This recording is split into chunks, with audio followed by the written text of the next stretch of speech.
Hello guys, school থেকে এসে শুরু করলাম আসলে রাত্রের কাজ। কিছু আসলে রাত্রের কাজ না করে রাখলে সকালে আসলে উঠে রান্না করা খুবই কষ্ট হয়ে যায়। এটা হচ্ছে একটা মূলা শাক, যেটা আমি আসলে স্কুল থেকে আসার পথেই পেয়েছিলাম। তাই ভাবলাম শাকগুলো দেখে খুব পছন্দ হলো, নিয়ে যাই।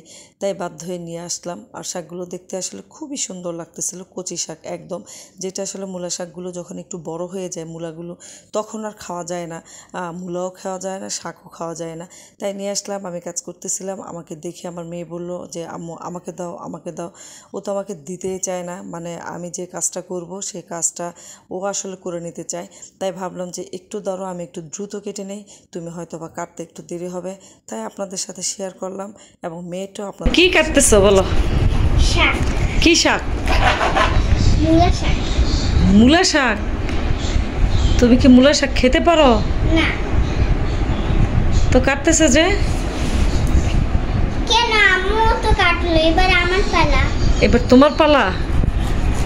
আচ্ছা, এই যে এটা হচ্ছে আপনার ছোট মূলা। এটাতে একটা তরকারি, মোটামুটি একটা ভাজি করা যাবে।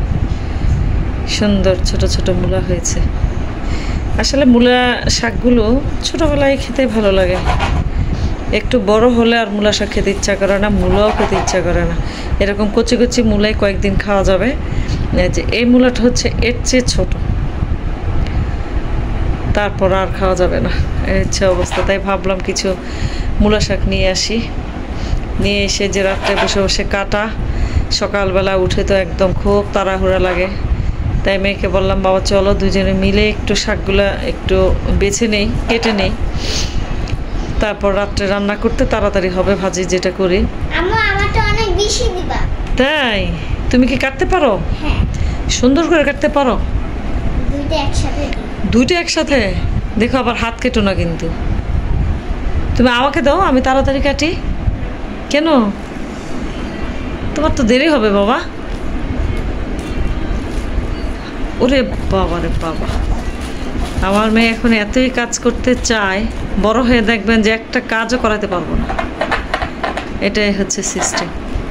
বাহ, খুব সুন্দর হচ্ছে বাবা, কিন্তু হাত কেটো না। আমার হাত কাটার অভ্যাস নেই। অভ্যাস নেই? ওরে বাবা রে, কি আমার পাকা রাঁধুনি, হাত কাটার নাকি ওর অভ্যাস নেই। এরে বাবা, এবার কি আবার কেটে কেটে ফেলাই দাও কেন? ফেলাই না, এগুলো ডাটা ওখানে তো, কচি ডাটা বাবা। কোনটা?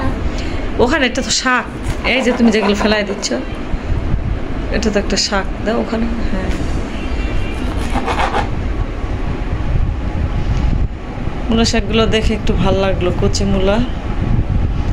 তাই নিয়ে আসলাম স্কুল থেকে আসার পথে। আসলে কি বলবো, এখানে আপনার বাজারে যেতে হয় না, রাস্তাঘাটে গাজীপুরে আপনার চারপাশে শুধু সবজি আর সবজি। আপনার বাসার সামনে ভ্যানের মধ্যে করে নিয়ে বসে থাকে, রাস্তায় আসতেছে সেখানে বসে থাকে, আর বাজার তো আছে। মানে শাক সবজি কেনার জন্য আপনার নির্দিষ্ট করে যে আজকে বাজার হবে, কালকে বাজার হবে, ওরকম যেতে হয় না আর কি। এটাই হচ্ছে সুবিধা শহরে থাকার। হাত কেটে যাবে বাবা।